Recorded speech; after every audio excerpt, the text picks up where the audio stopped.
Assalamualaikum warahmatullahi wabarakatuh. Perkenalkan, nama saya Elit Marleni, bekerja di SDN 3 Purwowenangun, Kabupaten Kuningan. Pendidikan dan pengajaran tidak dapat dipisahkan. Menurut Ki Hajar Dewantara, pengajaran adalah bagian dari pendidikan. Pengajaran merupakan proses pendidikan dalam memberi ilmu atau berfaedah untuk kecakapan hidup anak secara lahir dan batin. Sedangkan pendidikan memberi tuntunan terhadap segala kekuatan kodrat yang dimiliki anak agar ia mampu mencapai keselamatan dan kebahagiaan yang setinggi-tingginya, baik sebagai seorang manusia maupun sebagai anggota masyarakat.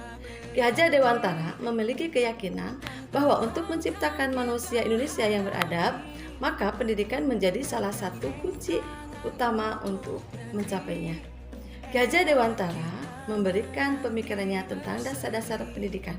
Menurut Ki Hajar Dewantara, pendidikan bertujuan untuk menuntun segala kodrat yang ada pada anak-anak agar dapat mencapai keselamatan dan kebahagiaan yang setinggi-tingginya. Pendidik itu hanya dapat menuntun tumbuh dan hidupnya kekuatan kodrat yang ada pada anak-anak agar dapat memperbaiki tingkah lakunya, hidup dan tumbuhnya kekuatan kodrat anak. Peran pendidik diibaratkan seorang petani atau tukang kebun yang tugasnya adalah merawat sesuai kebutuhan dari tanaman-tanamannya itu agar tumbuh dan berubah dengan baik. Tentu saja beda jenis tanaman, beda perlakuannya. Artinya bahwa kita seorang pendidik harus bisa melayani segala bentuk kebutuhan metode belajar siswa yang berbeda-beda. Kita harus bisa memberikan kebebasan kepada anak untuk mengembangkan ide, berpikir kreatif, mengembangkan bakat minat siswa. Tetapi kebebasan itu bukan berarti kebebasan mutlak.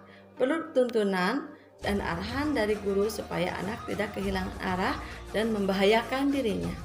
Ki Hajar Dewantara juga mengingatkan para pendidik untuk tetap terbuka dan mengikuti perkembangan zaman yang ada. Namun tidak semua yang baru itu baik, jadi perlu diselaraskan dulu. Indonesia juga memiliki potensi-potensi kultural yang dapat dijadikan sebagai sumber belajar. Ki Hajar Dewantara menjelaskan bahwa dasar pendidikan adalah dijadikan sebagai sumber pendidikan. Ki Hajar Dewantara menjelaskan bahwa dasar pendidikan anak berhubungan dengan kodrat alam dan kodrat zaman. Kodrat alam berkaitan dengan sifat dan bentuk lingkungan di mana anak berada. Sedangkan kodrat zaman berkaitan dengan isi dan irama. Artinya bahwa setiap anak sudah membawa sifat atau karakternya masing-masing. Jadi, sebagai guru, kita tidak bisa menghapus sifat dasar tadi. Yang bisa dilakukan adalah menunjukkan dan membimbing mereka agar muncul sifat-sifat baiknya sehingga menutupi atau menguburkan sifat-sifat jeleknya. Hal terpenting yang harus dijadikan seorang guru adalah menghormati dan memperlakukan anak dengan sebaik-baiknya sesuai kodratnya. Melayani mereka dengan setulus hati, memberikan teladan, ingarso sung tolodo, membangun semangat, ing madya mangunkarso, dan memberikan dorongan tuturi handayani bagi tumbuh berkembangnya, menuntun mereka menjadi pribadi terampil, berakhlak mulia, bijaksana sehingga mereka akan mencapai kebahagiaan dan keselamatan. Sebelum mempelajari pemikiran-pemikiran Ki Hajar Dewantara, saya percaya bahwa dengan mendidik anak sesuai dengan kehendak kita, itu akan berhasil dan mencapai yang kita harapkan.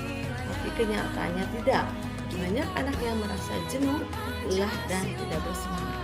Setelah mempelajari pemikiran-pemikiran Ki Hajar Dewantara, pemikiran yang berubah dari saya adalah bahwa saya harus memberikan tuntunan pada anak sesuai karakter anak, di mana guru menjadi fasilitator dalam pembelajaran, membimbing serta mengarahkan bakat dan minat yang ada dalam diri anak, bukan memaksa kehendak kita kepada anak.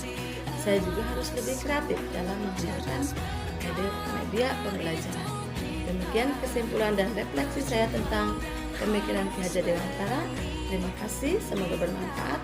Assalamualaikum warahmatullahi wabarakatuh.